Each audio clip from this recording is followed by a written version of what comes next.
미 국방성이 초비상사태에 돌입했습니다. 우리 딸들이 한국에서 나오질 않아요. 한국 주둔 미군 가족들의 절규에 워싱턴이 발칵 뒤집혔습니다. 엄마, 나 한국에서 행복해. 충격적인 건 이런 사례가 급증하고 있다는 겁니다. 북한의 미사일이 머리 위를 날아다니는 최전방에서 미군 여성들이 제대하고 한국 영주권을 줄줄이 신청하고 있습니다. 세계 최강국의 시민권을 포기하게 만든 한국의 비밀은 과연 무엇일까요? 그 경악할 실체를 지금 밝혀드립니다. 저는 올리비아 베넷입니다. 34살 미 육군정보 장교로 용산 기지에서 근무하고 있었죠. 그날도 평범한 금요일 저녁이었습니다. 부대 회식을 마치고 기지로 돌아가는 길이었어요. 3월 15일 밤 11시 정각.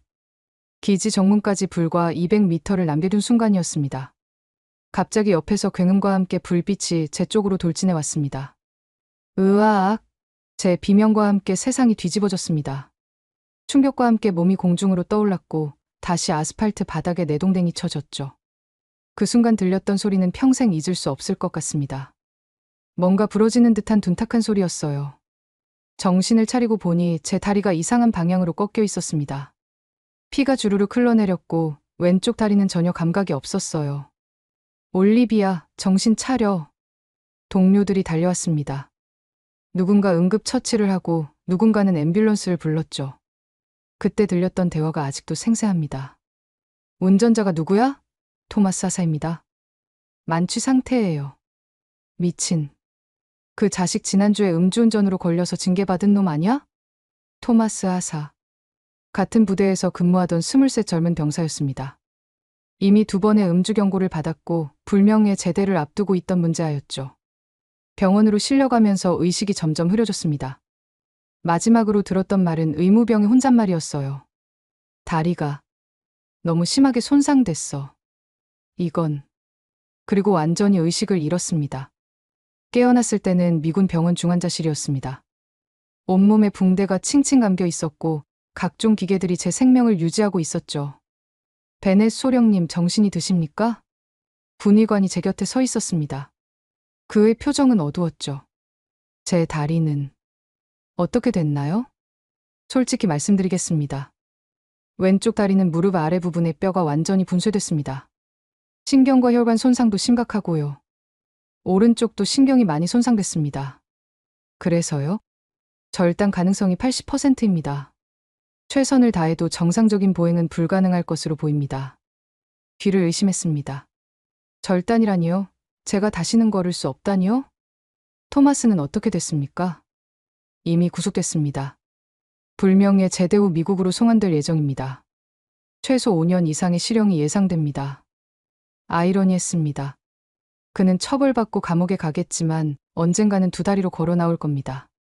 하지만 저는 그가 받을 어떤 처벌도 제 다리를 돌려주지는 못할 거였죠. 그는 처벌받았지만 제 다리는 돌아오지 않을 거였습니다. 눈물이 났습니다. 10년간 군인으로 살면서 한 번도 울어본 적 없었는데 그날은 어린아이처럼 울었어요. 정보 장교로서 제 커리어는 끝났습니다. 아니, 인생 자체가 끝난 것 같았죠. 34살의 불구가 되어 남은 인생을 휠체어에 의존해야 한다니요. 그때였습니다. 한국인 간호사 한 분이 조심스럽게 다가왔어요. 소령님, 제가 한 말씀 드려도 될까요? 뭔가요? 포기하지 마세요. 한국 의사들은 기적을 만들어내거든요. 일주일이 지났습니다. 미군 병원에서는 최선을 다했지만 결론은 같았습니다. 베넷 소령, 현실을 받아들이셔야 합니다. 왼쪽 다리는 절단이 최선입니다. 감염 위험도 있고 계속 두면 오히려 전신에 악영향을 줄 수 있습니다. 주치의인 스미스 중령의 말은 냉정했습니다. 그는 이라크와 아프가니스탄에서 수많은 부상병을 치료한 베테랑이었죠. 그가 포기했다면 정말 가망이 없는 거였습니다. 그럼 오른쪽 다리는요? 신경 손상이 심하지만 형태는 유지할 수 있을 것 같습니다. 다만 정상적인 기능은 기대하기 어렵습니다. 앞으로 의족과 목발에 의존하셔야 할 겁니다. 군 생활은 당연히 의무 제대입니다. 장애연금을 받으시게 될 겁니다. 12년. 사관학교를 졸업하고 정보 장교가 되기까지 12년이 걸렸습니다. 이라크에도 다녀왔고 아프가니스탄에서도 임무를 수행했죠. 그 모든 것이 한순간에 무너졌습니다. 그런데 이상했습니다. 한국인 의료진들의 반응이 미군 의사들과는 달랐거든요. 제 담당 한국인 간호사는 김혜진 씨였습니다. 30대 초반의 밝은 성격의 간호사였죠. 그녀는 제가 절망에 빠져 있을 때마다 희망적인 이야기를 들려주었습니다. 소령님, 작년에 저희 병동에 오토바이 사고로 오신 환자분이 계셨어요. 미군 병원에서는 하반신 마비 판정을 받으셨는데 한국 병원에서 치료받고 지금은 마라톤을 뛰세요. 정말인가요? 네. 한국 재활의학은 정말 다르거든요. 포기하지 않으면 기적이 일어날 수 있어요. 그날 오후 뜻밖의 방문객이 왔습니다. 같은 기지에서 근무하는 에런데이였습니다. 그는 작년에 훈련 중 낙상 사고로 척추를 다쳤던 동료였죠. 올리비아, 지금 걷고 있는 날 보고 믿겨져? 정말이었습니다. 하반신 마비 판정을 받았던 그가 2다리로 걸어 들어왔어요. 어떻게? 미군 병원에서는 평생 휠체어라고 했잖아? 한국 병원에서 치료받았어. 삼성서울병원 재활의학과. 거기 의사들은 차원이 달라. 에런은 자신의 경험을 자세히 들려주었습니다. 한국 의료진들이 어떻게 포기하지 않고 새로운 치료법을 시도했는지, 얼마나 헌신적으로 환자를 돌봤는지. 무엇보다 그들은 환자를 숫자로 보지 않아. 한 명 한 명을 가족처럼 대하지. 너도 한번 가봐. 뭐가 다른지 알게 될 거야. 그날 밤 저는 결심했습니다. 이대로 포기할 수는 없었어요. 한국 병원에 가보기로 한 거죠. 김혜진 간호사가 적극적으로 도와주었습니다. 제가 삼성서울병원에 연락해 볼게요. 재활의학과에 정말 유명한 교수님이 계세요. 류시원 교수님이라고 기적을 만드는 분으로 유명하시죠. 류시원. 네, 아직 젊으신데 실력은 최고예요. 특히 절망적인 케이스를 많이 살려내신 것으로 유명하시고요. 이틀 후 삼성서울병원으로부터 연락이 왔습니다. 류시원 교수가 직접 제 케이스를 검토하고 싶다는 것이었어요. 그런데 미군 병원에서는 반대했습니다. 베넷 소령, 이미 최선을 다했습니다. 더 이상의 치료는 시간 낭비입니다. 빨리 절단하고 의족에 적응하는 것이 현명한 선택입니다. 하지만 저는 포기하고 싶지 않았습니다. 아직 34살이었고 제 인생은 이제 시작이었으니까요. 한 번만 더 시도해 보겠습니다. 제 다리니까요. 결국 전원 승인이 났습니다. 3월 25일, 사고 열흘 만에 저는 삼성서울병원으로 옮겨졌습니다. 앰뷸런스 안에서 창밖을 보며 생각했습니다. 이게 마지막 희망이야. 여기서도 안 되면 정말 끝이야. 하지만 병원에 도착하는 순간부터 뭔가 달랐습니다. 미군 병원의 차가운 분위기와는 전혀 다른 따뜻함이 느껴졌어요. 베넷 소령님 오셨군요. 기다리고 있었습니다. 걱정 마세요. 저희가 최선을 다하겠습니다. 응급실 직원들의 첫 인사부터가 달랐습니다. 그들의 눈빛에는 진심 어린 걱정과 따뜻함이 담겨 있었죠. 그리고 곧 제 인생을 바꿀 한 남자를 만나게 됩니다. 안녕하세요, 베넷 소령님. 저는 재활의학과 류시원입니다. 병실 문이 열리고 들어온 사람을 보는 순간 저는 약간 놀랐습니다. 예상보다 젊었거든요. 30대 후반으로 보이는 남성이었는데 온화한 미소와 함께 자신감 있는 눈빛을 가지고 있었습니다. 한국말은 못하셔도 괜찮습니다. 저도 미국에서 연수를 받았거든요. 편하게 영어로 대화하시죠. 완벽한 영어였습니다. 하지만 그보다 더 인상적인 것은 그의 첫 마디였어요. 먼저 한 가지 묻고 싶습니다. 소령님은 다시 걷고 싶으신가요? 아니면 이미 포기하셨나요? 당연히 걷고 싶죠. 하지만 미군 병원에서는 잠깐만요. 류 교수는 제 말을 끊고 직접 제 다리를 살펴보기 시작했습니다. 엑스레이와 MRI 사진을 꼼꼼히 들여다보고 직접 손으로 제 다리를 만져보며 검사했죠. 10분 정도 검사를 마친 그가 고개를 들었습니다. 절단? 아직 이르죠. 살려봅시다. 정말 가능한가요? 솔직히 쉽지 않습니다. 왼쪽 다리 손상이 특히 심하네요. 하지만 불가능하지는 않습니다. 신경이 완전히 죽은 것은 아니거든요. 아직 희망이 있어요. 그리고 그가 한 말은 평생 잊지 못할 겁니다. 저희 한국 의사들은 포기라는 단어를 잘 모릅니다. 환자가 포기하지 않는 한 저희도 절대 포기하지 않아요. 그날부터 본격적인 검사가 시작되었습니다. 미군 병원에서 했던 검사보다 훨씬 정밀하고 다양한 검사들이었죠. 놀라운 것은 류 교수가 모든 검사에 직접 참여했다는 겁니다. 보통 교수들은 레지던트나 전공의에게 맡기는데 그는 달랐어요. 제가 직접 봐야 정확히 알 수 있습니다. 환자의 미래가 달린 일인데 대충 할 수 없죠. 새벽 6시. 병실 문이 열리는 소리에 잠에서 깼습니다. 류 교수였어요. 이렇게 일찍 오세요? 첫 회진은 항상 6시에 합니다. 환자분들이 밤새 어떠셨는지 확인해야 하거든요. 어제 밤은 어떠셨어요? 통증은 없으셨고요? 매일 아침 6시. 그는 어김없이 제 병실에 나타났습니다. 주말도 예외가 없었죠. 교수님, 주말인데 쉬셔도 되는데. 환자는 주말이 없는데 의사만 쉴 수는 없죠. 그리고 소령님 다리 상태가 매일 달라지고 있어요. 하루하루가 중요한 시기입니다. 그의 헌신적인 모습에 미군 병원과의 차이를 확실히 느꼈습니다. 그곳에서는 의사를 보기가 하늘의 별 따기였는데 여기서는 교수가 직접 매일 찾아왔으니까요.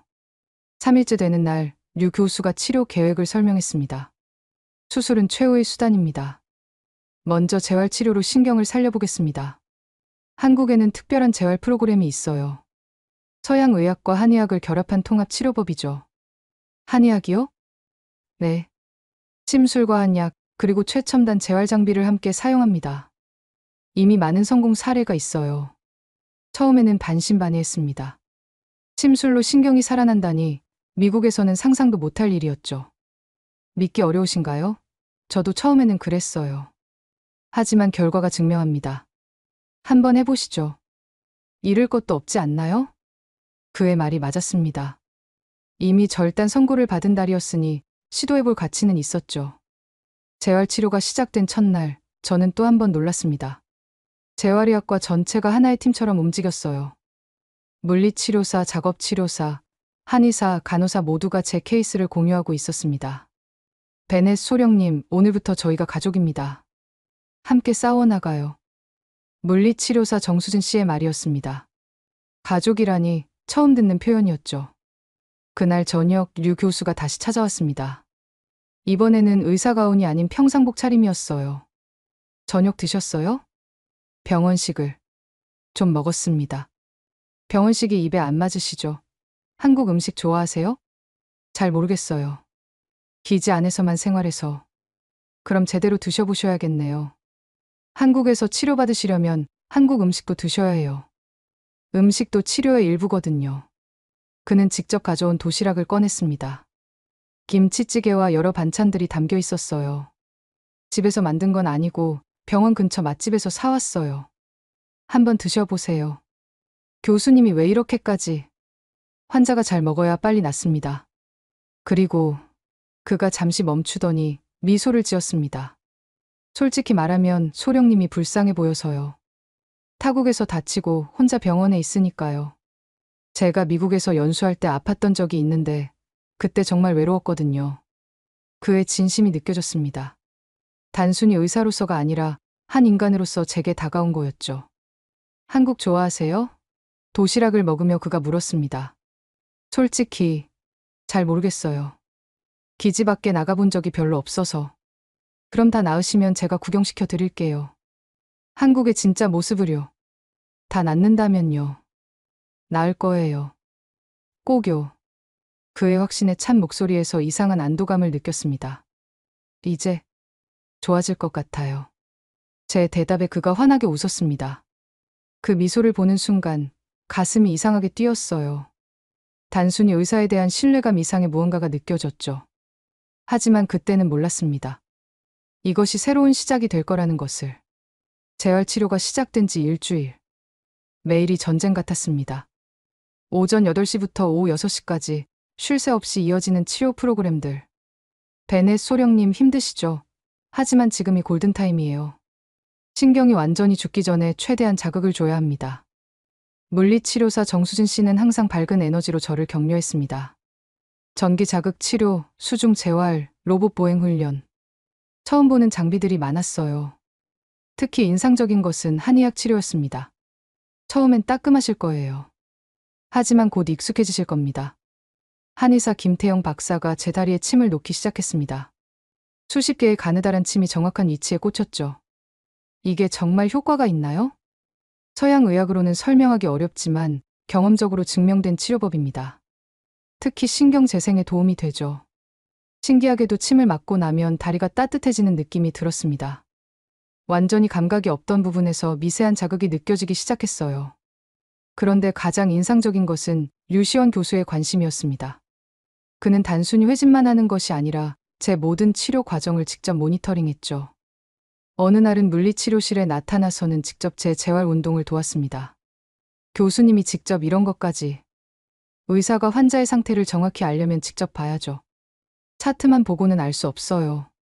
점심시간이면 어김없이 제 병실에 들렀습니다. 오늘 치료는 어떠셨어요?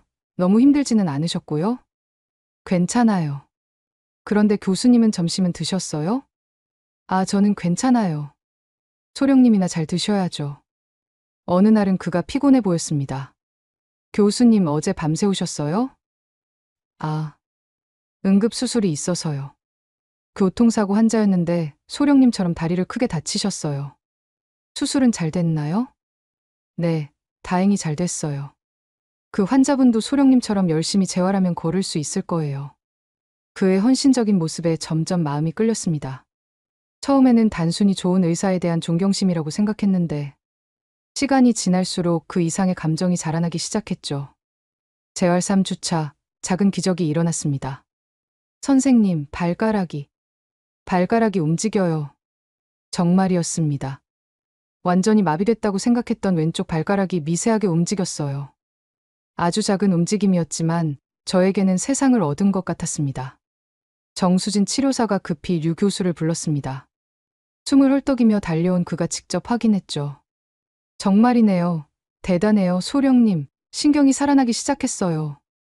그는 마치 자기 일처럼 기뻐했습니다. 이제 시작이에요. 여기서 포기하지 않으면 더 많은 기적이 일어날 거예요. 그날 저녁 류 교수가 특별한 선물을 가져왔습니다. 축하드려요. 오늘은 특별한 날이니까. 작은 케이크였습니다. 첫걸음을 축하합니다라고 적혀 있었죠. 아직 걷지도 못하는데 발가락이 움직인 것도 첫걸음이에요. 모든 여정은 작은 한 걸음부터 시작하니까요. 병실에서 둘이 케이크를 나눠 먹으며 이야기를 나눴습니다. 교수님은 왜 의사가 되셨어요? 어릴 때 할머니가 교통사고로 하반신 마비가 되셨어요. 그때 재활의학이라는 걸 알게 됐죠. 포기했던 사람들에게 다시 희망을 주는 일이 멋있어 보였어요. 할머니는 다시 걸으셨나요? 네. 5년 걸렸지만 결국 걸으셨어요. 돌아가시기 전까지 당신 다리로 걸어 다니셨죠. 그의 눈에 따뜻한 빛이 있었습니다. 그래서 저는 믿어요. 포기하지 않으면 기적은 일어난다고. 저도 걸을 수 있을까요? 물론이죠. 소령님은 의지가 강하시잖아요. 군인 출신답게 정말 열심히 하시고. 그가 제 손을 가볍게 잡았습니다. 따뜻한 온기가 전해졌죠. 제가 끝까지 함께 할게요. 걱정하지 마세요. 그 순간 가슴이 이상하게 뛰었습니다. 단순한 의사와 환자 사이를 넘어서는 무언가가 시작되고 있었어요. 간호사들도 눈치를 챘는지 수근거리기 시작했습니다. 류 교수님이 베넷 소령님한테 특별히 신경 쓰시는 것 같아. 맞아. 매일 점심시간마다 오시잖아. 다른 환자들한테는 안 그러시는데. 저도 느끼고 있었습니다. 그의 관심이 단순히 의학적인 것만은 아니라는 것을. 하지만 그때는 아직 확신할 수 없었어요. 혹시 제 착각일 수도 있고 무엇보다 저는 환자였고 그는 의사였으니까요. 그런데 치료가 진행될수록 그의 개인적인 관심은 더욱 뚜렷해졌습니다. 오늘은 기분이 어떠세요? 좋아요. 발가락도 더 많이 움직이고. 아니, 그게 아니라 마음이요. 기분이 우울하거나 그러진 않으세요? 가끔 미래가 걱정될 때가 있어요. 설령 걷게 되더라도 군인으로는 못 돌아갈 테니까요. 새로운 시작을 하실 수도 있잖아요. 인생에는 여러 길이 있으니까. 그는 항상 희망적인 이야기를 들려주었습니다. 때로는 의사보다는 친구 같았고, 때로는 그 이상으로 느껴졌죠. 차 주차가 되자 더 큰 변화가 일어났습니다. 발목에도 약간의 움직임이 생기기 시작한 거예요. 믿을 수 없어요. 이 정도 속도는 정말 이례적이에요. 류 교수도 놀라워했습니다. 소령님의 의지력이 만든 기적이에요. 그리고 그가 잠시 말을 멈추더니 부드럽게 미소 지었습니다. 제가 매일 기도했거든요. 소령님이 꼭 나으시길. 의사가 환자를 위해 기도한다니. 그 말에 가슴이 뭉클해졌습니다. 그날 밤 저는 일기장에 이렇게 적었습니다. 오늘도 류 교수님이 오셨다. 이상하다. 그를 보면 다리에 통증도 있게 된다. 이건 단순히 의사에 대한 신뢰감 이상의 무언가다. 하지만 이런 감정을 가져도 되는 걸까?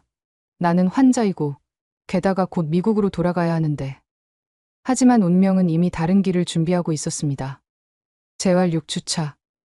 드디어 목발을 짚고 설 수 있게 되었습니다. 아직 완전하지는 않았지만 두 발로 서 있다는 것만으로도 감격스러웠죠. 축하해요. 이제 밖에 나가실 수 있겠네요. 정수진 치료사가 기뻐하며 말했습니다. 밖에요? 네, 휠체어 타고 병원 주변 산책도 하시고. 맨날 병실에만 있으면 답답하시잖아요. 류 교수도 적극 찬성했습니다. 좋은 생각이에요. 정신건강도 중요하니까. 혹시 한국 음식 좀 드셔보셨어요? 제대로 된 거요. 병원 식당 말고는. 그럼 제가 맛집 하나 소개해 드릴게요. 병원에서 5분 거리에 있어요. 그가 메모지에 뭔가를 적어주었습니다. 정의 부대찌개라는 이름이었죠. 부대찌개가 뭔가요? 한국전쟁 때 미군 부대에서 나온 재료로 만든 찌개예요. 미군이랑 인연이 깊은 음식이죠. 꼭 한번 드셔보세요. 다음날 점심, 저는 휠체어를 타고 처음으로 병원 밖으로 나갔습니다. 이른 봄의 서울거리는 생각보다 활기찼어요. 정의 부대찌개는 작은 식당이었습니다. 간판도 소박했고 내부도 특별할 것 없는 평범한 동네 식당이었죠. 어서 오세요. 어머, 50대로 보이는 여사장님이 저를 보고 놀랐습니다. 미군 아가씨네, 어떻게 왔어? 밥 먹으러요. 한국말 조금 해요. 제 서툰 한국말에 사장님의 표정이 밝아졌습니다. 아이고, 한국말도 하네. 다쳤구나. 병원에 입원했어? 네, 삼성병원. 어머머, 많이 아팠겠네. 혼자 왔어? 네. 사장님은 저를 가장 좋은 자리로 안내했습니다. 그리고는 주방으로 들어가더니 잠시 후 김치며 깍두기며 반찬을 잔뜩 가져왔어요. 많이 먹어. 아픈 사람은 잘 먹어야 해. 부대찌개가 나왔습니다. 라면, 햄, 김치, 떡이 들어간 얼큰한 찌개였죠. 한 숟갈 떠먹는 순간 눈이 번쩍 떠졌습니다. 우와, 맛있어요. 그래? 맛있어? 더 줄까? 이상했습니다. 그냥 음식 맛이 아니었어요. 뭔가 따뜻하고 정겨운 느낌이 들었죠. 고향의 맛 같은 느낌이랄까요. 식사를 마치고 계산하려는데 사장님이 손을 저었습니다. 됐어. 아픈 사람한테 무슨 돈을 받아. 아니에요. 내야 해요. 다음에 다 나으면 그때 내. 자주 와. 우리 집 단골 할래? 그날 이후로 저는 일주일에 2~3번씩 그 식당에 갔습니다. 갈 때마다 사장님은 반찬을 더 주셨고 새로운 메뉴를 맛보라고 하셨죠. 오늘은 김치찌개 해봤어. 한번 먹어봐. 우리 미군 아가씨 왔네. 오늘은 순두부 어때? 어느새 저는 우리 미군 아가씨가 되어 있었습니다. 놀라운 건 소문이 빠르다는 거였어요. 며칠 후 옆 가게 과일 가게 아저씨라 불렀습니다. 아가씨, 미군 아가씨. 네? 이거 먹어봐. 한국 배야. 감기에 좋아. 커다란 배를 그냥 주셨습니다. 아니에요. 돈 낼게요. 에이, 그냥 먹어. 다친 사람이 불쌍해서 그래. 세탁소 아주머니도 마찬가지였습니다. 미군 아가씨구나. TV에서만 보다가 실제로 보니까 신기하네. 많이 아팠어? 조금. 이제 괜찮아요. 빨래 있으면 가져와. 싸게 해줄게. 미용실도 약국도 편의점도 다 마찬가지였습니다. 온 동네가 저를 알게 되었고 모두가 친절하게 대해주었죠. 그러던 어느 날 부대찌개 집에서 뜻밖의 사람을 만났습니다. 유시원 교수였어요. 소령님? 교수님도 여기 오세요? 제가 추천한 곳이잖아요. 저도 단골이에요. 그는 자연스럽게 제 맞은편에 앉았습니다. 사장님, 저 왔어요. 어머, 류 선생 그런데. 너희 둘이 아는 사이야? 사장님이 눈을 반짝이며 물었습니다. 네, 제 환자예요. 아, 그렇구나. 그럼 잘 됐네. 류 선생이 최고야. 우리 동네에서 제일 좋은 의사라고. 사장님은 신이 나서 떠들기 시작했습니다. 류 선생은 정말 좋은 사람이야. 돈 없는 환자들도 공짜로 봐주고 우리 동네 어르신들 무료 진료도 하고. 사장님, 그만하세요. 부끄럽잖아요. 류 교수가 쑥스러워했습니다. 식사를 하면서 자연스럽게 대화를 나눴습니다. 병원에서와는 다른 편안한 대화였죠. 한국 생활 어떠세요? 좋아요. 특히 여기 사람들이 너무 따뜻해요. 한국 사람들은 정이 많거든요. 특히 어려운 사람을 보면 그냥 못 지나쳐요. 미국이랑 많이 달라요. 미국은 개인주의가 강해서 각자 장단점이 있죠. 하지만 전 한국의 이런 정 문화가 좋아요. 그때 사장님이 또 반찬을 가져왔습니다. 얘들아, 이것도 먹어. 오늘 새로 담근 김치야. 사장님, 너무 많이 주세요. 뭐가 많아. 둘이 데이트하는데 특별 서비스지. 데이트 아니에요. 우리 둘이 동시에 말했습니다. 사장님은 의미심장하게 웃었죠. 알았어, 알았어. 아니라고 치자. 얼굴이 빨개졌습니다. 류 교수도 당황한 것 같았어요. 치사를 마치고 병원으로 돌아가는 길. 그가 휠체어를 밀어주었습니다. 저 혼자 갈 수 있어요. 제가 밀어드릴게요. 어차피 같은 방향이니까. 봄바람이 살랑살랑 불었습니다. 벚꽃이 피기 시작한 거리는 아름다웠죠. 소령님. 네? 한국이 좋아지셨나요? 네. 처음엔 그저 근무지였는데 이제는 뭔가 편안한 곳이 된 것 같아요. 이상하죠? 고향도 아닌데. 그가 잠시 침묵하다가 말했습니다. 전혀 이상하지 않아요. 때로는 태어난 곳보다 마음이 편한 곳이 진짜 집이 되기도 하니까요. 그의 말이 가슴에 와 닿았습니다. 정말 그랬어요. 이곳이 점점 집처럼 느껴지고 있었죠. 병실에 도착했을 때 그가 조심스럽게 물었습니다. 다음 주에 날씨가 좋으면 밖에서 점심 같이 하실래요? 제가 다른 맛집도 소개해 드릴게요. 가슴이 두근거렸습니다. 이건 단순한 의사의 친절이 아니었어요. 좋아요. 대답하고 나서야 깨달았습니다. 내가 지금 뭔가 위험한 선을 넘고 있다는 것을. 하지만 이미 늦었어요. 아니, 어쩌면 멈추고 싶지 않았는지도 모릅니다. 그날 밤 부대찌개집 사장님에게서 문자가 왔습니다. 아가씨, 류 선생이랑 잘 어울려. 좋은 사람이야. 놓치지 마. 웃음이 나왔습니다. 온 동네가 우리를 응원하는 것 같았어요. 한국의 정. 그것은 단순한 친절 이상이었습니다. 누군가를 진심으로 걱정하고 아끼고 응원하는 마음. 그것이 저를 이곳에 붙잡아두고 있었죠. 8주째. 운명의 날이 왔습니다. 자, 오늘은 보조개 없이 걸어볼 거예요. 준비되셨죠? 정수진 치료사가 격려하듯 물었습니다. 평행봉을 잡고 서 있는 제 다리는 후들후들 떨렸죠. 무서워요. 괜찮아요. 제가 옆에 있잖아요. 류 교수님도 오셨고요. 돌아보니 류 교수가 걱정스러운 표정으로 서 있었습니다. 오늘따라 그가 더 긴장한 것 같았어요. 할 수 있어요. 소령님은 강한 분이잖아요. 심호흡을 했습니다. 그리고 평행봉에서 손을 떼고 한 발을 내디뎠죠. 첫 걸음, 두 번째 걸음, 세 번째 걸음에서 휘청했지만 넘어지지 않았습니다. 하고 있어요. 걷고 있어요. 네 걸음, 다섯 걸음, 그리고 10걸음. 10걸음을 걷고 나서 다시 평행봉을 잡았을 때 재활실 전체가 박수를 쳤습니다. 해내셨어요. 정말 해내셨어요. 정수진 치료사가 감격해서 울먹였습니다. 다른 환자들도 축하해 주었죠. 그런데 가장 감격한 사람은 류 교수였습니다. 그의 눈가가 붉어져 있었어요.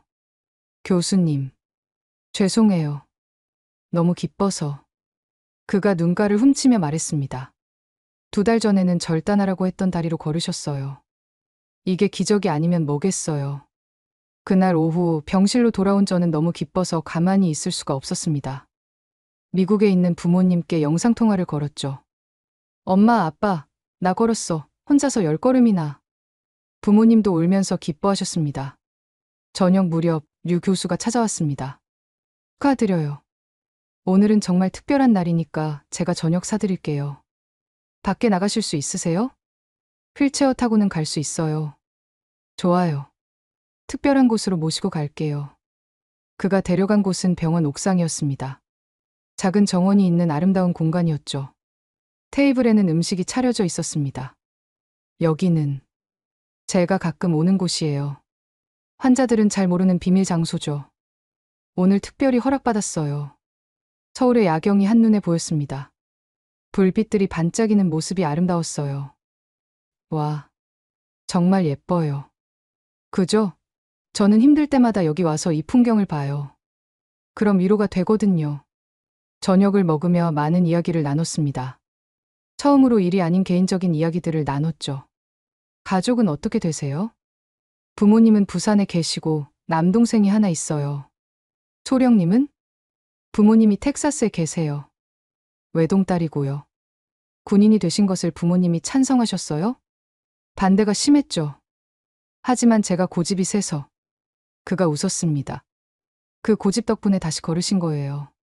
대화가 이어질수록 마음이 편해졌습니다. 그는 좋은 청취자였고 때로는 재미있는 농담도 했죠. 사실 처음 소령님을 봤을 때 좀 무서웠어요. 군인이잖아요. 그것도 미군. 엄청 카리스마 있고 무서울 줄 알았는데. 그런데 알고 보니 그냥 아픈 사람이더라고요. 그리고 그가 잠시 말을 멈췄습니다. 뭔가를 고민하는 것 같았어요. 그리고 아름다운 사람이었어요. 순간 시간이 멈춘 것 같았습니다. 심장이 빠르게 뛰기 시작했죠. 교수님, 죄송해요. 제가 선을 넘었나요? 의사로서 해서는 안 될 말을. 아니에요. 제가 그의 말을 끊었습니다. 저도 교수님을 특별하게 생각해요. 단순히 의사로서가 아니라 그가 제 손을 잡았습니다. 따뜻하고 부드러운 손이었죠. 소령님, 아니 올리비아 씨. 제가 이런 말 해도 될지 모르겠지만 말씀하세요. 처음부터 끌렸어요. 다친 몸으로도 포기하지 않는 모습이 너무 아름다웠고 하루하루 강해지는 모습에 반했어요. 저는 환자예요. 알아요. 그래서 지금까지 참았어요. 하지만 오늘 걸으시는 모습을 보고 더는 숨길 수가 없었어요. 그의 고백에 눈물이 났습니다. 기쁨의 눈물이었죠. 저도 매일 교수님을 기다렸어요. 아침 6시에 진 시간이 하루 중 가장 행복한 시간이었고요. 정말요? 네. 교수님이 주는 희망 때문에 버틸 수 있었어요. 그리고 어느새 교수님 자체가 희망이 되어버렸어요. 그가 일어나서 제 휠체어 곁으로 왔습니다. 그리고 눈높이를 맞추려고 무릎을 꿇었죠. 아직 치료가 끝나지 않았으니 지금은 그저 제 마음만 전할게요. 다 나으시면 그때 제대로 시작해도 될까요? 제가 미국으로 돌아가야 할 수도 있어요. 그럼 따라갈게요. 교수님. 농담이에요. 하지만 마음은 진심이에요. 당신과 함께라면 어디든 갈 수 있을 것 같아요. 서울의 불빛들이 우리를 축복하는 것 같았습니다. 그날 밤 저는 단순히 다리를 되찾은 것이 아니었어요. 사랑도 찾았으니까요. 시원 씨. 처음으로 그의 이름을 불렀습니다. 네. 고마워요. 저를 포기하지 않아줘서. 그리고 저를 사랑해줘서. 그가 환하게 웃었습니다. 그 미소를 평생 잊지 못할 것 같아요. 병실로 돌아온 후 저는 일기장에 적었습니다. 오늘 2가지 기적이 일어났다. 하나는 내가 걸었다는 것. 또 하나는 사랑을 확인했다는 것. 이제 나는 한국을 떠날 수 없을 것 같다. 아니, 떠나고 싶지 않다. 창밖으로 보이는 서울의 밤은 평소보다 더 아름다웠습니다. 마치 새로운 시작을 축하하는 것처럼.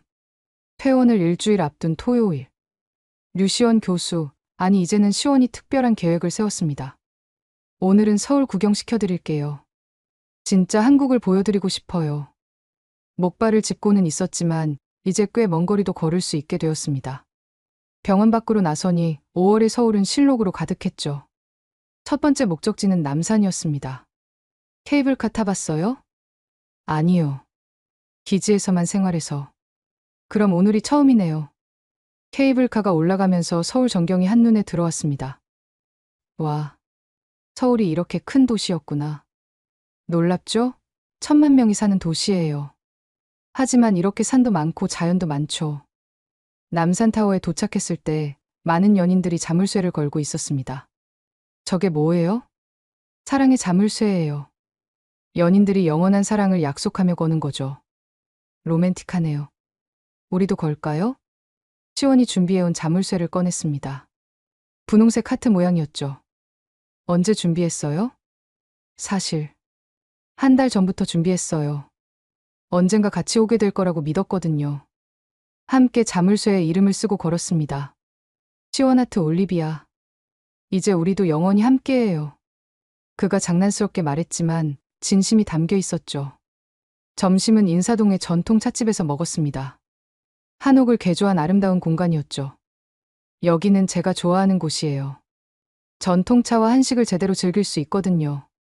따뜻한 대추차를 마시며 창밖을 바라보니 한복을 입은 관광객들이 지나가고 있었습니다. 한국의 여유를 배워가세요. 미국은 너무 빨리빨리 문화잖아요. 맞아요. 여기서는 시간이 천천히 가는 것 같아요. 그게 한국의 매력이죠. 빠른 것도 있지만 느린 것도 있어요. 식사 후 인사동 거리를 걸었습니다. 전통 공예품 가게들을 구경하고 길거리 음식도 먹어봤죠. 이게 뭐예요? 호떡이에요. 한국의 대표적인 길거리 음식이죠. 뜨거운 호떡을 한 입 베어 물자 달콤한 꿀이 흘러나왔습니다. 맛있어요. 그죠? 저도 어릴 때부터 좋아했어요. 오후에는 한강으로 갔습니다. 5월의 한강공원은 피크닉을 즐기는 사람들로 가득했죠. 한강은 서울의 심장 같은 곳이에요. 서울 사람들의 쉼터죠. 잔디밭에 돗자리를 펴고 앉았습니다. 시원이 준비해온 김밥과 과일을 꺼냈어요. 직접 만드신 거예요? 어머니가 도와주셨어요. 사실 어머니가 거의 다 하셨고 전 옆에서 구경만. 웃음이 났습니다. 요리 못하는 그의 모습이 귀여웠거든요. 어머니께서 제 얘기 아세요? 네. 다 말씀드렸어요. 많이 궁금해하세요. 언제 데려올 거냐고.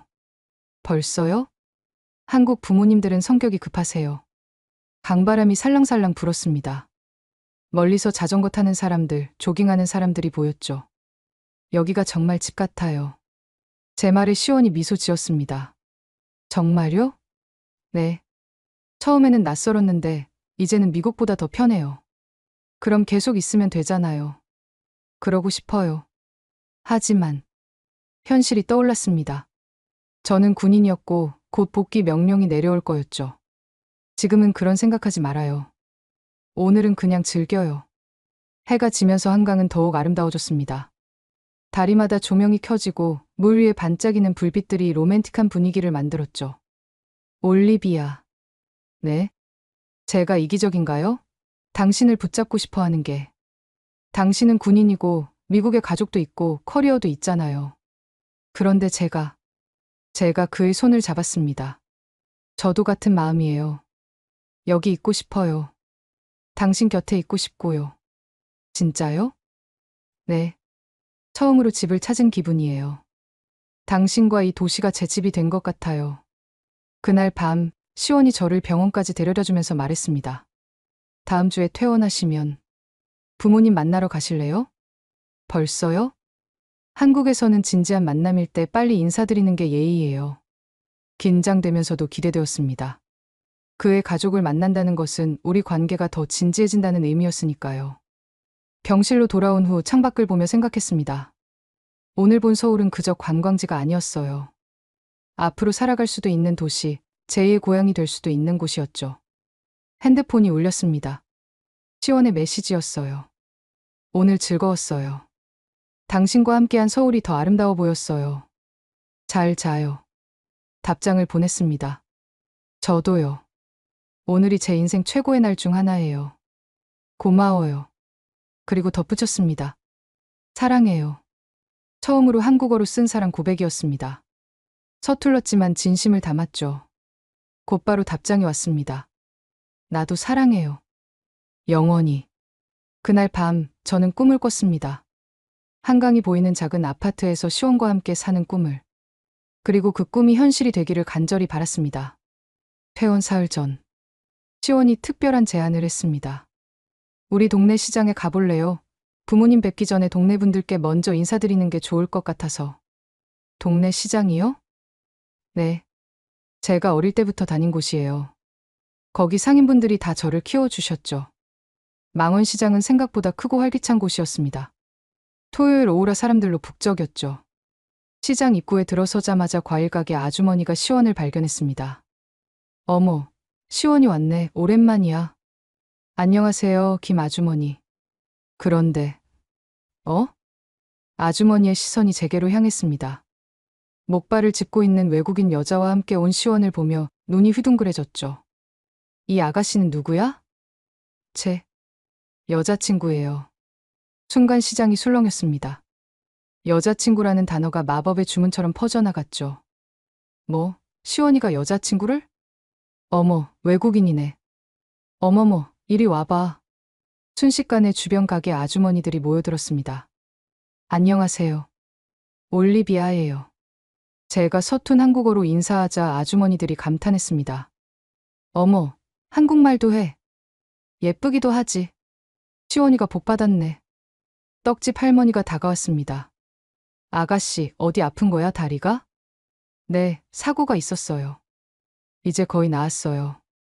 아이고, 고생했겠네. 시원이가 치료했어? 네, 시원 씨가 저를 살렸어요. 그 말에 할머니가 흐뭇하게 웃었습니다. 그래, 우리 시원이가 그렇지. 어릴 때부터 착한 아이였어. 반찬 가게 이모님이 갑자기 뭔가를 들고 왔습니다. 자, 이거 먹어봐. 김치야. 지금요? 그럼 우리 집 김치 맛을 봐야지. 시원이 여자친구면 곧 우리 식구인데. 김치를 한 입 먹고 맛있다고 하자 이모님이 신이 났습니다. 그래? 맛있어? 더 줄까? 아니에요. 괜찮아요. 에이, 뭐가 괜찮아. 집에 가져가. 순식간에 김치 한 통을 봉지에 담아주셨습니다. 생선가게 아저씨도 가세했습니다. 시원아, 여자친구 데리고 왔으면 진작 얘기하지. 갑자기 된 일이라. 아가씨, 생선 좋아해? 네, 좋아해요. 그럼 이거 가져가. 오늘 아침에 들어온 싱싱한 고등어야. 아니에요. 정말 괜찮아요. 하지만 거절은 통하지 않았습니다.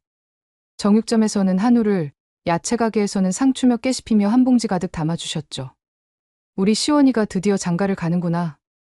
아가씨, 시원이 잘 부탁해. 언제 결혼해? 질문이 쏟아졌습니다. 시원은 쑥스러워하면서도 행복해 보였어요. 순대국밥집 사장님이 우리를 불렀습니다. 야, 이리 와서 앉아. 국밥 먹고 가. 아저씨, 배불러요. 무슨 소리야. 여자친구 첫인사 왔는데 그냥 갈 수 있나. 강제로 앉혀놓고는 순대국밥을 내오셨습니다. 아가씨, 이게 한국의 정이야. 다 정이 있어서 그러는 거니까 부담 갖지 마. 고마워요. 정말 고마워요. 눈물이 날 것 같았습니다. 처음 보는 사람들인데 이렇게 따뜻하게 대해주다니. 김치 담그는 걸 배우고 싶다고 하자 반찬 가게 이모님이 흥분했습니다. 그래?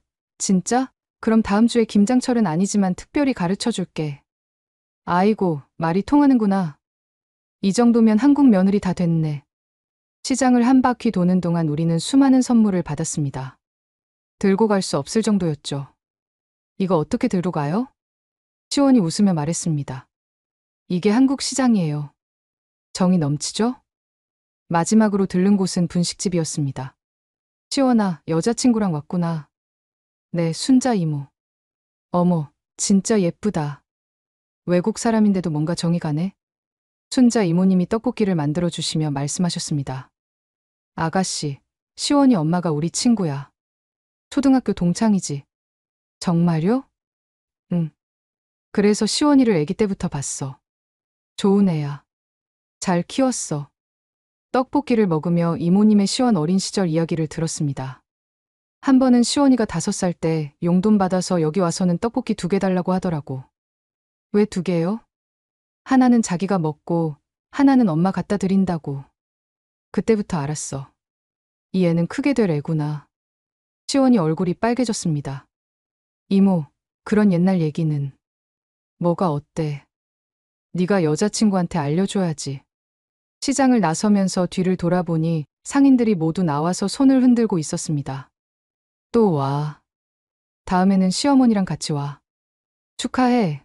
짧은 시간이었지만 마치 가족이 된 것 같았습니다. 이제 알겠어요.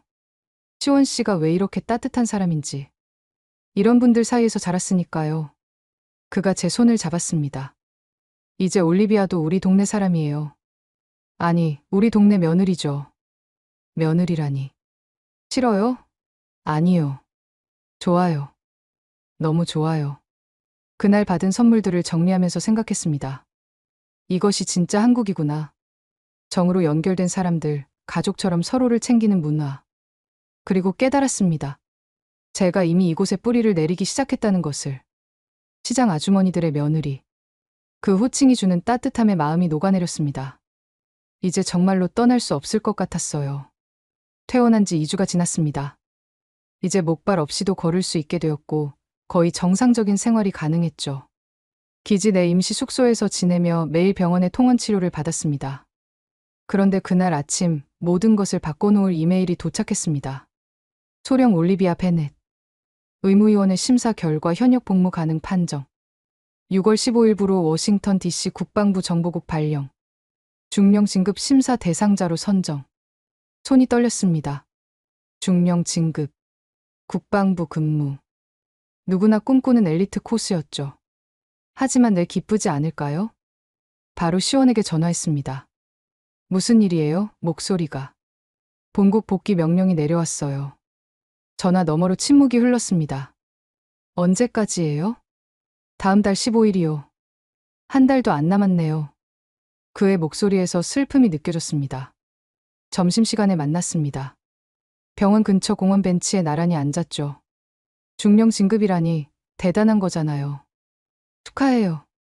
억지로 웃는 그의 모습이 마음 아팠습니다. 축하받고 싶지 않아요. 올리비아. 여기 있고 싶어요. 당신 곁에 있고 싶어요. 저도 그래요. 하지만 이건 당신의 커리어잖아요. 12년 동안 쌓아온. 그의 말이 맞았습니다. 이성적으로 생각하면 가야 했죠. 하지만 감정은 그렇지 않았습니다. 그날 저녁 부대찌개 집에 갔습니다. 사장님이 반갑게 맞아주셨죠. 어머, 우리 미군 아가씨, 오늘은 혼자야? 네. 제 표정을 보시고는 뭔가 눈치채신 것 같았습니다. 무슨 일 있어? 본국으로 돌아가라는 명령이 왔어요. 뭐? 언제? 다음 달이요. 사장님의 얼굴이 어두워졌습니다. 그럼 류 선생이랑은 어떻게 되는 거야? 모르겠어요. 눈물이 났습니다. 참으려 했는데 참을 수가 없었어요. 아이고, 울지 마. 아이고. 사장님이 제 등을 토닥여 주셨습니다. 가지 마. 여기가 네가 집이잖아. 우리가 다 네가 가족이잖아. 저도 가고 싶지 않아요. 하지만. 무슨 하지만이야. 마음이 여기 있으면 여기 있는 거지. 그때 옆 테이블에 있던 동네 아주머니들이 다가왔습니다. 무슨 일이야? 사장님이 설명하자 모두들 안타까워했습니다. 아니, 이제 막 정들었는데. 류 선생이랑은 어떻게 하고. 우리가 청원서라도 써줄까? 동네 사람들의 따뜻한 마음에 더 슬퍼졌습니다. 이런 정을 두고 어떻게 떠날 수 있을까요? 다음 날 시원의 부모님을 만났습니다. 원래는 즐거운 자리가 될 예정이었는데. 어머님, 아버님 안녕하세요. 어머, 정말 예쁘네. 시원이가 복을 받았구나. 시어머니가 될 뻔한 분은 따뜻하게 맞아주셨습니다. 식사를 하면서 어머니가 물으셨습니다. 언제 결혼할 생각이니? 시원과 제가 서로를 바라봤습니다. 사실 올리비아가 미국으로 돌아가야 할 것 같아요. 뭐? 분위기가 얼어붙었습니다. 상황을 설명하자 어머니가 단호하게 말씀하셨습니다. 그럼 시원이가 따라가면 되지. 어머니. 아니면 올리비아가 여기 남으면 되고. 방법은 얼마든지 있어. 아버지도 거들었습니다. 맞아. 요즘 세상의 거리가 뭐가 중요해. 중요한 건 마음이지. 시원의 부모님마저 절 붙잡으셨습니다. 집으로 돌아오는 길에 시원이 말했습니다. 진지하게 생각해봐요. 정말 가야만 하나요? 군인은 명령에 따라야 해요. 전역하면 안 돼요? 12년 경력을 버리라고요? 당신이 더 중요해요. 그의 진심의 마음이 흔들렸습니다. 그날 밤 잠을 이룰 수 없었습니다. 한쪽에는 12년간 쌓아온 군 경력과 밝은 미래가, 다른 한쪽에는 사랑하는 사람과 제2의 고향이 있었죠. 창밖을 보니 서울의 야경이 반짝이고 있었습니다. 이 모든 것을 두고 떠나야 한다니. 새벽 3시 시원에게서 메시지가 왔습니다. 잠 안 와요? 네. 시원 씨도요? 올리비아 생각하느라. 미안해요. 미안하긴요. 우리 같이 방법을 찾아봐요. 포기하지 말고. 그의 말에 조금 위로가 되었습니다. 하지만 과연 방법이 있을까요? 다음 날 아침 기지 사령관실로 호출을 받았습니다. 베넷 소령, 복귀 명령 받았죠? 네, 사령관님. 훌륭해요. 당신 같은 인재가 국방부에 가는 건 당연한 일이죠. 그런데 사령관이 잠시 말을 멈췄습니다. 표정이 왜 그래요? 기쁘지 않나요? 설마 한국에 남고 싶은 건가요? 제 침묵이 대답이었습니다. 사령관이 한숨을 쉬었습니다. 베넷 소령, 군인은 감정이 아닌 의무로 움직여야 해요. 알죠? 알고 있습니다. 일주일 시간을 줄게요. 진지하게 고민해보고 결정하세요. 하지만 기억하세요. 이런 기회는 다시 오지 않아요. 사령관실을 나오면서 더욱 혼란스러웠습니다. 의무와 사랑, 경력과 행복, 미국과 한국. 어느 것도 포기할 수 없는데 선택해야 하는 순간이 다가오고 있었습니다. 일주일의 시간. 매일이 고통스러웠습니다. 낮에는 병원에서 마지막 재활치료를 받고 저녁에는 시원과 시간을 보냈죠. 하지만 우리 사이에는 말하지 않은 긴장감이 흘렀습니다. 오늘은 뭐 먹고 싶어요? 아무거나요. 대화도 예전 같지 않았습니다. 서로 조심스러워했죠. 동료들의 반응은 극과 극이었습니다. 올리비아 미쳤어? 중령 진급의 국방부 근무를 포기한다고? 제시카 대위가 믿을 수 없다는 표정으로 말했습니다. 한국 남자 때문에? 정신 차려. 이런 기회는 평생 한 번이야. 하지만 한국에서 사귄 친구 수지는 달랐습니다. 언니, 마음 가는 대로 해요. 후회 없도록. 쉽지 않아. 알아요. 하지만 10년 후에 뒤돌아봤을 때 뭘 후회할 것 같아요? 떠난 것 아니면 남은 것? 수지의 질문이 가슴에 박혔습니다. 어느 날 저녁 시장에 갔습니다. 이제 익숙해진 그곳에서 물건을 사면서 상인들과 인사를 나눴죠. 아가씨, 요즘 왜 그래? 얼굴이 어둡네. 과일 가게 아주머니가 걱정스럽게 물으셨습니다. 미국 돌아가야 할 것 같아요.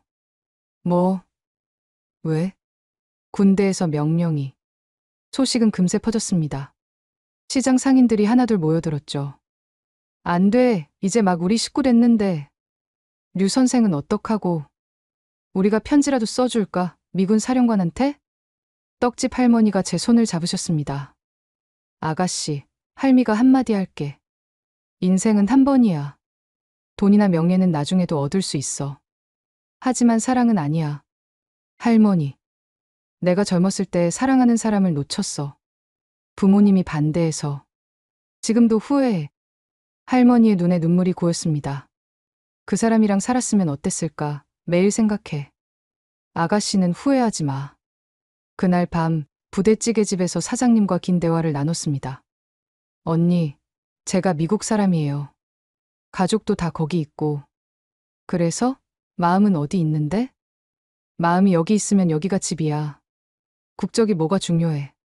하지만 제 경력은요? 경력? 그게 밥 먹여주나? 매일 아침 일어날 때 행복한 게 중요하지. 사장님의 말씀이 단순하지만 진리 같았습니다. 시원도 고민이 많았습니다. 올리비아가 가면 저도 미국에 갈 수 있어요. 병원 그만두고. 그럴 수 없어요. 여기 환자들은 어떡하고요. 당신이 더 중요해요. 시원 씨의 꿈을 포기하게 할 수 없어요. 우리는 서로를 위해 희생하려 했지만 그것도 쉽지 않았습니다. 기지로 돌아와서 룸메이트 사라와 이야기했습니다. 사라, 너라면 어떻게 할 것 같아? 글쎄, 어려운 질문이네. 하지만 난 알아. 네가 이미 마음 정했잖아. 무슨 소리야? 네가 눈을 봐. 이미 한국에 있잖아. 몸만 여기 있고. 사라의 말이 맞았습니다. 이미 마음은 정해져 있었는지도 모릅니다. D-Day 3일 전 부모님과 영상통화를 했습니다. 올리비아, 이제 곧 집에 오는구나. 엄마의 기대에 찬 목소리가 들렸습니다. 엄마, 아빠, 사실 할 말이 있어요. 부모님께 모든 것을 털어놨습니다. 한국에서의 일들, 시원과의 만남, 그리고 제 고민까지. 긴 침묵 후 아빠가 먼저 말씀하셨습니다. 올리비아, 네가 행복한 게 가장 중요해. 아빠, 우리도 너를 보고 싶지만 네가 진정으로 행복한 곳에 있기를 바라. 엄마도 덧붙였습니다. 그 청년이 널 다시 걷게 해줬다면 좋은 사람일 거야. 우리도 만나보고 싶구나. 부모님의 이해에 눈물이 났습니다. 그날 밤 한강을 걸었습니다. 시원과 함께 처음 왔던 그곳에서. 시원 씨. 네? 제가 만약 여기 남는다면. 그의 눈이 빛났습니다. 정말요?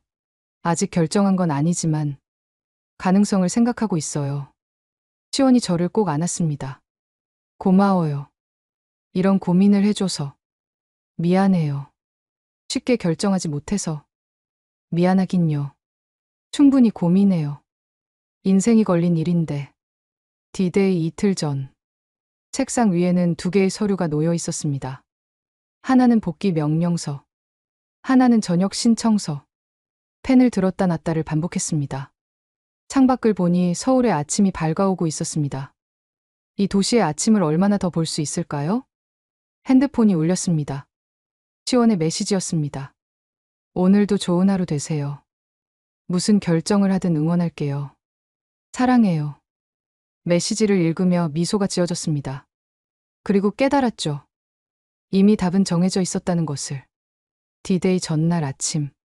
저는 깨끗이 다린 군복을 입고 사령관실로 향했습니다. 손에는 봉투 하나가 들려 있었죠. 들어오세요. 사령관실에 들어서자 존슨 대령이 서류를 검토하고 있었습니다. 베넷 소령 결정했나요? 네, 사령관님. 저는 봉투를 책상 위에 올려놓았습니다. 사령관이 봉투를 열어 서류를 확인했습니다. 그의 표정이 굳어졌죠. 전역 신청서. 정말입니까? 네. 신중히 고민한 결과입니다. 이유를 들을 수 있을까요? 심호흡을 하고 말했습니다. 한국이 제 집이 되었습니다. 여기서 새로운 삶을 시작하고 싶습니다. 12년 경력을 버리고요. 버리는 게 아닙니다. 새로운 시작입니다. 사령관이 한숨을 쉬었습니다. 후회하지 않겠습니까? 후회하지 않을 자신이 있습니다. 오히려 떠난다면 평생 후회할 것 같습니다. 긴 침묵이 흘렀습니다.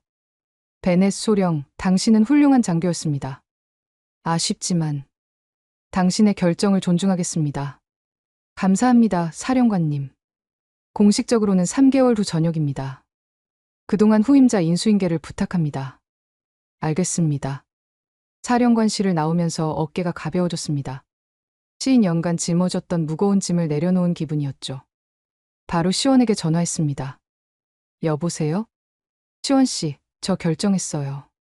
남을 거예요. 여기 남을 거예요. 전화 너머로 침묵이 흘렀습니다. 그리고 정말이에요, 정말? 네. 전역 신청서 냈어요. 올리비아. 그의 목소리에 눈물이 섞여 있었습니다. 지금 어디예요? 지금 바로 갈게요. 30분 후 병원 앞에서 만났습니다. 시원은 숨을 헐떡이며 달려왔죠. 정말 남는 거예요? 네. 이제 갈 곳이 없어요. 책임져야 해요. 그가 저를 들어 올려 빙글빙글 돌렸습니다. 사랑해요. 정말 사랑해요. 나도 사랑해요. 주변 사람들이 쳐다봤지만 상관없었습니다. 우리는 그저 행복했으니까요. 그날 오후 부대찌개 집에 갔습니다. 사장님. 어머, 왜 이렇게 신났어? 저 안 가요. 한국에 남기로 했어요. 사장님이 숟가락을 떨어뜨렸습니다. 진짜? 진짜야? 네, 전역하고 여기서 살 거예요. 아이고, 이 집 경사 났네. 야, 다들 와봐. 우리 미군 아가씨가 안 간대. 순식간에 소문이 퍼졌습니다. 동네 사람들이 하나둘 모여들었죠. 정말? 우리랑 계속 있는 거야? 그럼 류 선생이랑 결혼하는 거야? 아이고, 잘했어. 정말 잘했어. 축하가 쏟아졌습니다. 떡집 할머니가 떡을 한 상자 가져오셨고, 과일 가게 아저씨는 과일 바구니를, 정육점 사장님은 한우 세트를 주셨죠. 이제 진짜 우리 동네 사람이네. 축하해. 잘 결정했어. 시장 사람들의 축하를 받으며 느꼈습니다. 이곳이 진짜 제 집이라는 것을. 저녁 시원의 부모님 댁으로 초대받았습니다. 어머님, 아버님. 아이고, 우리 며느리. 시어머니가 저를 꼭 안아주셨습니다. 잘 결정했어. 정말 잘했어. 고맙습니다. 잘 부탁드려요. 부탁은 무슨. 이제 가족인데. 시아버지도 흐뭇하게 웃으셨습니다. 올리비아가 우리 집안에 복을 가져다 줄 것 같아. 저녁 식사를 하면서 결혼 이야기가 나왔습니다. 언제 결혼식 할 거니? 시원이 제 손을 잡으며 말했습니다. 올리비아가 원하는 대로 하려고요. 한국식으로 할지 미국식으로 할지 둘 다 하면 어때요? 제 제안에 모두가 찬성했습니다. 좋은 생각이야. 작은 결혼식 2번. 미국 부모님도 모셔야지. 가족들과 이야기를 나누며 실감했습니다. 정말로 새로운 가족이 생긴 거구나. 밤늦게 시원이 집까지 데려다 주었습니다. 고마워요. 뭐가요? 나를 선택해줘서. 시원 씨를 선택한 거예요. 한국을 선택하고 새로운 삶을 선택한 거고요. 그가 무릎을 꿇었습니다. 그리고 주머니에서 뭔가를 꺼냈죠. 이제 공식적으로 할 수 있겠네요. 작은 상자를 열자 반지가 반짝였습니다. 올리비아 베넷, 저와 결혼해 주시겠습니까? 네. 망설임 없이 대답했습니다. 그가 반지를 끼워주었습니다. 완벽하게 맞았죠. 사실 2달 전에 샀어요. 당신이 꼭 남을 거라고 믿었거든요. 어떻게 그렇게 확신했어요? 당신이 부대찌개 먹으면서 행복해하는 걸 봤거든요. 그때 알았어요. 이 사람은 이미 한국 사람이 됐구나. 웃음이 터졌습니다. 부대찌개가 운명을 결정했다니. 사랑해요, 시원 씨. 저도 사랑해요. 영원히. 그날 밤 일기장에 적었습니다. 오늘 나는 인생에서 가장 용감한 선택을 했다. 안정적인 미래 대신 불확실한 사랑을 선택했다. 하지만 후회는 없다. 오히려 가슴이 벅차오른다. 12년간의 군 생활이 끝나고 새로운 인생이 시작된다. 한국에서 사랑하는 사람과 함께 따뜻한 사람들 속에서. 이것이 진짜 용기가 아닐까. 남들이 정해준 길이 아닌 내 마음이 원하는 길을 가는 것. 창밖을 보니 서울의 야경이 축하해주듯 반짝이고 있었습니다. 이제 이 도시는 잠시 머무는 곳이 아닌 영원히 살아갈 나의 집이 되었습니다. 10월 10일. 완연한 가을, 저희 결혼식이 열렸습니다. 신부 입장. 한복을 곱게 차려입고 입장하는 순간 하객들의 탄성이 들렸습니다. 어머, 한복이 저렇게 잘 어울려? 외국인 맞아? 완전 한국 사람 같은데. 붉은 치마 저고리와 노리개, 그리고 족두리까지. 완벽한 한복 차림이었죠. 시어머니가 직접 골라주신 것이었습니다. 주례는 특별한 분이 맡아주셨습니다. 바로 부대찌개 집 사장님이었죠. 여러분, 제가 이 2사람의 인연을 잘 압니다. 부대찌개 한 그릇으로 시작된 사랑이죠. 하객들이 웃었습니다. 올리비아는 처음 봤을 때부터 우리 동네 사람이 될 줄 알았어요. 왜 부대찌개 먹고 눈물 흘리더라고요.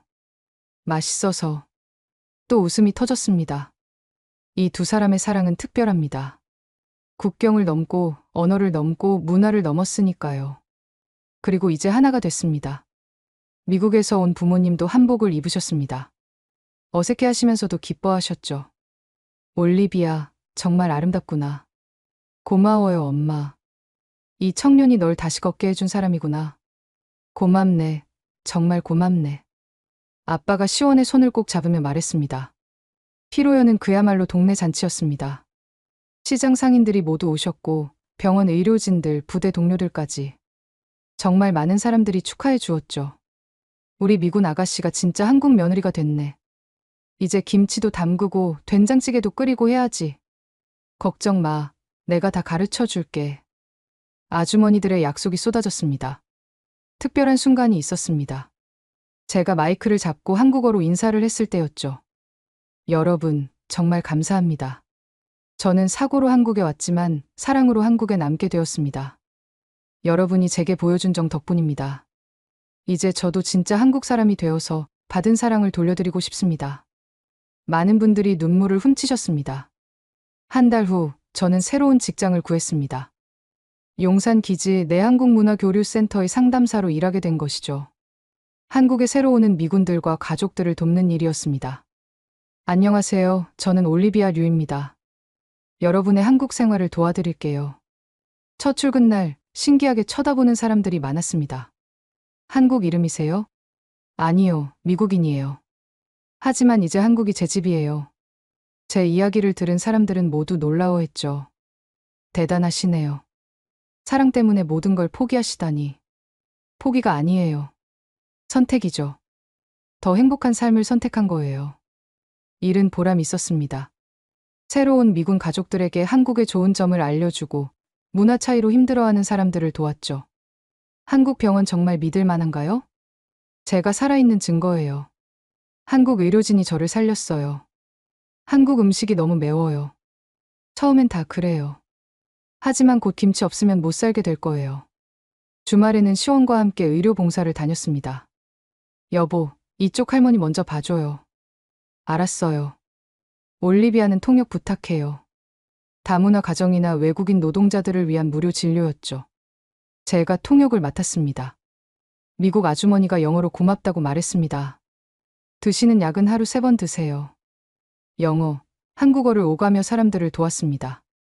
어느 날 특별한 전화가 왔습니다. 여보, 나야. 지금 병원 와볼래? 무슨 일이에요? 그냥 와봐. 급한 건 아니고. 병원에 도착하니 시원이 기다리고 있었습니다. 이상하게 들떠 보였죠. 뭔데 그래요? 따라와봐. 재활의학과로 가니 휠체어를 탄 젊은 미군이 있었습니다. 이분이 제 아내 올리비아입니다. 그녀도 제 환자였죠라고 영어로 말했습니다. 정말요? 지금은 걸을 수 있네요 라고 그가 말했습니다. 그 미군 병사는 훈련 중 다쳐서 하반신 마비 진단을 받았다고 했습니다. 미군 병원에서는 포기하라고 했는데 당신 이야기를 듣고 여기 왔어요. 잘 오셨어요. 류 교수님이 최고예요. 저를 걷게 해주신 분이에요. 희망을 잃었던 병사의 눈에 빛이 돌아왔습니다. 정말 다시 걸을 수 있을까요? 포기하지 마세요. 저도 걸을 수 없다고 했지만 지금 이렇게 서 있잖아요. 그날 이후로 비슷한 상황의 환자들이 저를 찾아왔습니다. 제 이야기가 그들에게 희망이 되었죠. 집으로 돌아오는 길, 시원이 말했습니다.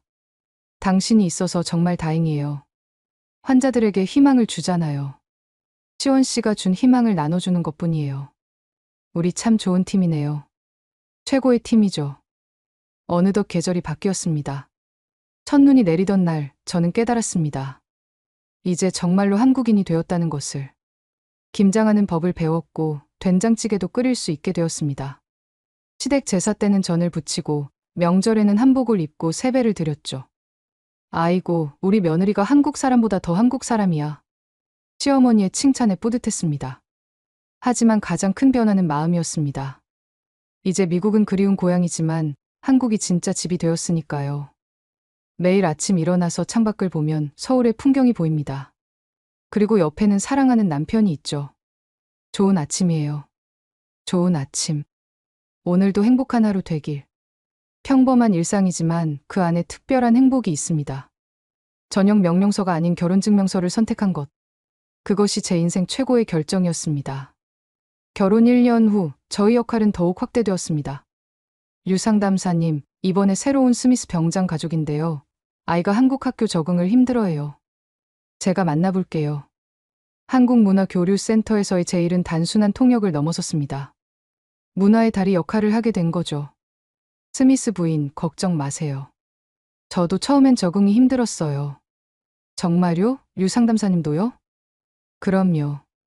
하지만 한국 사람들의 따뜻함을 알게 되면 달라질 거예요. 제 경험을 나누며 그들을 도왔습니다. 특히 다친 미군들을 한국 병원에 연결해주는 일에 열정을 쏟았죠. 또 다른 기적을 봤어요. 어느 날 제가 소개한 환자가 찾아왔습니다. 2다리로 걸어서요. 톰슨 상사님, 정말 걷고 계시네요. 류 상담사님 덕분이에요.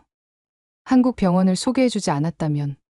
그는 낙하산 사고로 척추를 다쳐 미국에서는 영구 후 마비 판정을 받았던 사람이었습니다. 제 아내가 꼭 감사 인사를 드리래요. 남편을 돌려주셔서 고맙다고. 저야말로 감사하죠. 또 한 분이 기적을 경험하셨으니까요. 이런 사례가 쌓이면서 저는 기적의 전도사라는 별명을 얻었습니다. 주말마다 시원과 함께하는 의료 봉사도 계속되었습니다. 여보, 오늘은 필리핀 분들이 많이 오셨네요. 그러게. 올리비아가 따갈로그어도 할 줄 알면 좋을 텐데. 배워볼까요? 다문화 가정을 돕다 보니 더 많은 언어를 배우고 싶어졌습니다. 그러던 어느 날 특별한 제안을 받았습니다. 류상담사님, 한미 의료 교류 프로그램을 만들면 어떨까요? 기지 사령관의 제안이었습니다. 구체적으로 어떤 프로그램인가요? 양국 의료진이 서로 배우고 협력하는 거죠. 류상담사님이 코디네이터가 되어주시면 좋겠습니다. 흥미로운 제안이었습니다. 시원과 상의한 결과 프로그램을 시작하기로 했습니다. 첫 프로그램은 대성공이었습니다. 미군 의료진이 한국의 재활치료 기술을 배우고 한국 의료진은 미군의 응급처치 시스템을 배웠죠. 정말 놀라워요. 한국 재활 기술이 이렇게 발전했다니 라고 미군 의사가 말했습니다.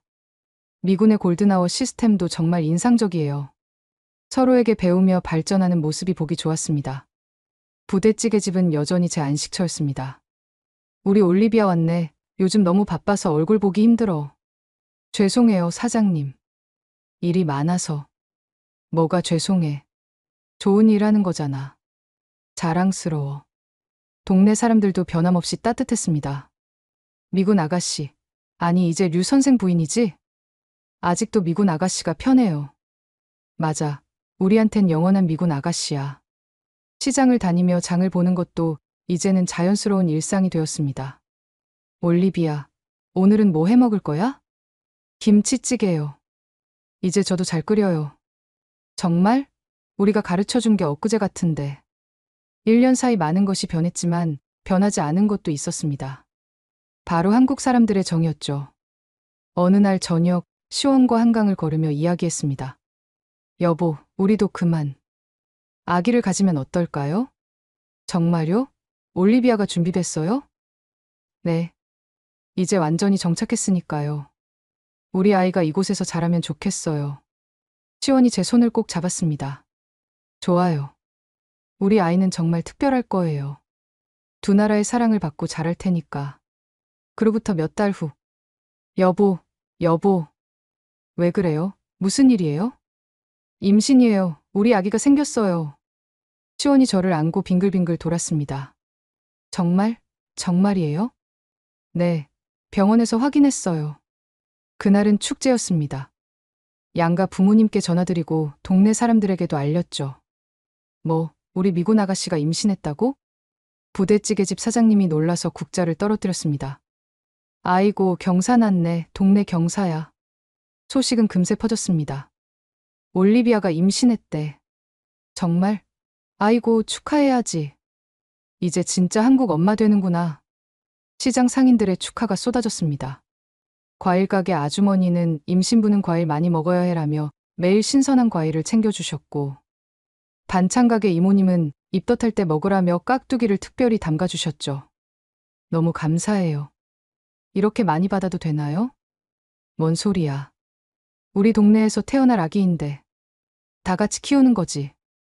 한국의 공동체 문화를 또 한 번 느꼈습니다. 시원은 예비 아빠가 되면서 더욱 살뜰했습니다. 올리비아, 무거운 거 들지 마요. 이 정도는 괜찮아요.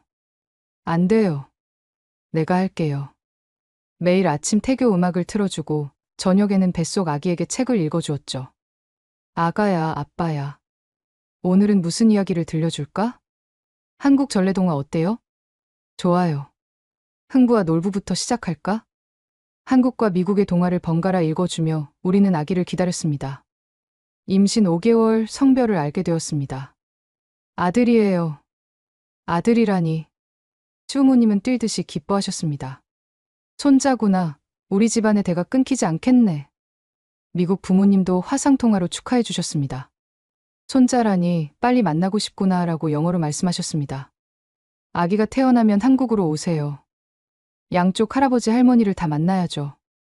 문화교류센터에서는 임신한 저를 배려해 주셨습니다. 류상담사님, 무리하지 마세요. 산모가 건강해야 아기도 건강하죠. 하지만 저는 할 수 있는 한계 속 일했습니다. 특히 한미 의료 교류 프로그램은 더욱 확대되었죠. 이번에는 산부인과 교류도 추가하면 어떨까요? 좋은 생각이에요. 미군 가족 중에 임신부들도 많으니까요. 제 임신 경험이 프로그램 개발에도 도움이 되었습니다. 어느 날 특별한 환자가 찾아왔습니다. 혹시 올리비아 베넷이었던 분 맞으세요? 네, 맞아요. 이제는 올리비아 류예요. 저예요. 사라 김 작년에 통역 도와주셨던. 알고 보니 제가 도왔던 한국계 미군의 부인이었습니다. 남편이 완전히 회복했어요. 선생님 덕분이에요. 정말 다행이네요. 저도 이제 한국에 정착하기로 했어요. 선생님처럼요. 또 한 명의 사람이 한국의 매력에 빠진 것이었죠. 임신 8개월이 되자 베이비 샤워 파티가 열렸습니다. 놀랍게도 주최는 시장 상인들이었습니다. 우리가 준비했어. 부대찌개 집에 모인 수많은 사람들. 병원 동료들, 기지 동료들, 동네 사람들이 모두 와주었습니다. 우리 올리비아 아들을 위해 선물이 산더미처럼 쌓였습니다. 한복 베넷저고리부터 미군 베이비 용품까지 두 문화가 어우러진 선물들이었죠. 이 아이는 정말 축복받았네요. 시원이 감동해서 말했습니다. 두 나라의 사랑을 듬뿍 받고 태어날 거예요. 떡집 할머니가 특별히 준비한 수수팥떡을 나눠주시며 말씀하셨습니다. 이 아이는 우리 동네 보물이야. 다 같이 잘 키우자고. 모두가 고개를 끄덕였습니다. 파티가 끝날 무렵 저는 일어나 인사했습니다. 여러분, 정말 감사합니다. 3년 전 다리를 다쳐 한국에 왔을 때는 상상도 못했어요. 이렇게 많은 사랑을 받고 가족을 이루고 아이까지 갖게 될 줄은. 목이 메었습니다. 한국은 저에게 다리를 돌려주었을 뿐 아니라 새로운 인생을 주었어요. 우리 아이도 여러분의 사랑 속에서 자라길 바랍니다. 박수가 쏟아졌습니다. 많은 사람들이 눈물을 닦았죠. 만삭이 되어가는 배를 쓰다듬으며 생각했습니다. 이 아이는 정말 특별할 거라고. 한국과 미국 두 문화의 다리가 될 거라고. 그리고 무엇보다 사랑으로 가득한 곳에서 자랄 거라고. 올해 봄. 벚꽃이 만개한 4월의 어느 날. 응애, 응애. 우렁찬 울음소리가 분만실에 울려 퍼졌습니다. 축하합니다. 건강한 아들이에요. 여보, 우리 아기예요. 시원이 감격해서 울었습니다. 아기를 품에 안은 순간 세상의 모든 행복이 제 것인 듯 했습니다. 안녕, 사랑하는 우리 아가. 엄마야. 한국 이름은 류한솔, 미국 이름은 다니엘 류로 지었습니다. 한솔은 큰 소나무처럼 굳건하게 자라라는 의미였죠. 병실은 축하 인파로 가득했습니다. 우리 손자 얼굴 좀 보자. 정말 완벽해 라고 영어로 외치셨습니다. 양가 부모님이 모두 오셨습니다. 미국 부모님은 이 기회에 한 달간 한국에 머물기로 하셨죠. 이제 우리도 한국에 자주 와야겠구나. 그럼요, 손자 크는 거 봐야죠. 시장 사람들도 찾아왔습니다. 부대찌개집 사장님은 미역국을 큰 냄비에 가득 끓여오셨고 떡집 할머니는 백일떡을 미리 예약하셨죠. 우리 동네 왕자님 납셨네. 이 아이는 복 받았어. 이렇게 많은 사람들의 사랑을 받고 태어났으니. 한솔이가 태어난 후 저희 삶은 더욱 풍성해졌습니다. 낮에는 문화교류센터에서 일하고 저녁에는 가족과 함께하는 평범하지만 특별한 일상이었죠. 한솔아, 이리 와. 할머니가 김치 먹여줄게. 어머님, 아직 이유식도 시작 안 했어요. 조금만, 국물만 찍어서. 시어머니의 한국식 육아법과 미국 엄마의 육아 조언 사이에서 균형을 찾아가며 아이를 키웠습니다. 한솔이가 첫걸음을 뗀 날을 잊을 수 없습니다. 부대찌개 집에서였죠. 어머, 한솔이가 걸어. 사장님의 외침에 모두가 뛰어나왔습니다. 우리 한솔이 걷는다. 동네 왕자님이 첫 발을 떼셨네. 온 동네가 축제 분위기였습니다. 시원이 말했죠. 한솔이도 엄마처럼 이곳에서 첫걸음을 떼네요. 맞아요. 의미가 있네요. 정말 그랬습니다. 제가 다시 걷기 시작한 한국에서 우리 아이도 첫걸음을 뗐으니까요. 한솔이가 3살이 되던 해 저는 특별한 상을 받았습니다. 한미 우호 증진 기여상이었죠. 올리비아 류 씨는 두 나라 사이의 진정한 가교 역할을 해왔습니다. 시상식에서 대사님이 말씀하셨습니다. 특히 의료 분야에서의 교류와 협력은 많은 생명을 구했습니다. 상을 받으며 지난 시간들이 스쳐 지나갔습니다. 사고로 시작된 한국과의 인연, 절망 속에서 만난 희망, 치료 과정에서 싹튼 사랑, 그리고 이제는 뿌리 내린 삶. 엄마, 엄마. 한솔이가 무대로 뛰어 올라왔습니다. 엄마 멋있어. 한국어와 영어를 섞어 쓰는 아이를 안으며 웃었습니다. 이 아이가 제 선택이 옳았음을 증명해주는 것 같았죠. 집으로 돌아오는 길, 한강 다리를 건너며 시원히 물었습니다. 후회 없어요? 단 한 번도요. 네. 오히려 감사해요. 그 사고가 없었다면 당신도 만나지 못했을 거고, 이 모든 행복도 없었을 테니까요. 한솔이가 차창 밖을 보며 말했습니다. 아빠, 저기 남산타워. 그래, 잘 봤어. 거기가 엄마 아빠가 사랑의 자물쇠 건 곳이야. 나도 갈래. 그래, 다음에 다 같이 가자. 평범한 가족의 대화. 하지만 그 안에 특별한 이야기가 있었죠. 저는 다리 2개를 잃을 뻔했지만 2개의 조국을 얻었습니다. 미국은 제가 태어난 곳이고 한국은 제가 다시 태어난 곳입니다. 한솔이는 2 나라의 축복을 받고 자랄 것입니다. 할아버지에게는 야구를 배우고 할머니에게는 김치 담그기를 배우겠죠. 추수감사절에는 칠면조를 먹고 추석에는 송편을 빚을 겁니다. 이것이 우리 가족의 모습입니다. 경계를 넘어선 사랑, 문화를 아우르는 가족, 그리고 정으로 연결된 공동체. 창밖으로 서울의 야경이 보입니다. 5년 전 처음 봤을 때와는 다른 느낌이죠. 이제 이곳은 그저 아름다운 도시가 아닙니다. 제 아이가 자랄 고향이고 제가 숨쉬는 삶의 터전입니다. 여보, 내일 부대찌개집 갈까요? 좋아요. 사장님이 한솔이 보고 싶어 하셨어요. 할머니가 떡볶이 준대. 한솔이가 신나서 외쳤습니다. 웃음이 났습니다. 미군 부대의 음식으로 시작된 인연이 3대를 이어가고 있으니까요. 이것이 제 이야기입니다. 주한미군으로 왔다가 한국인이 된 여자의 이야기. 사고로 잃을 뻔한 다리 대신 영원한 사랑을 얻은 이야기. 그리고 정으로 가득한 이 땅에 뿌리 내린 이야기. 여러분도 느끼셨나요?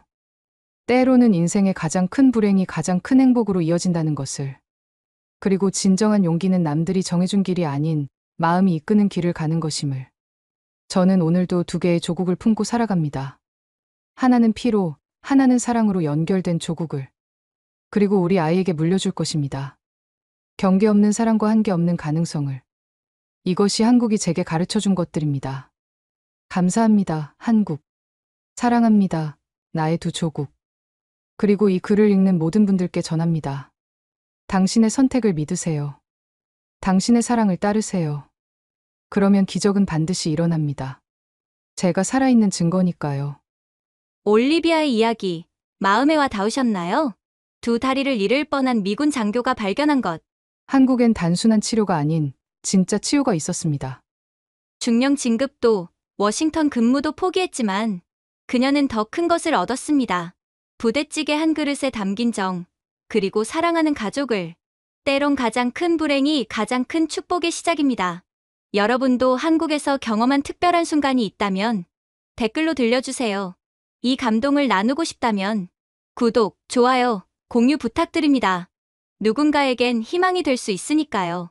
지금까지 원더풀 해외 사연이었습니다. 감사합니다.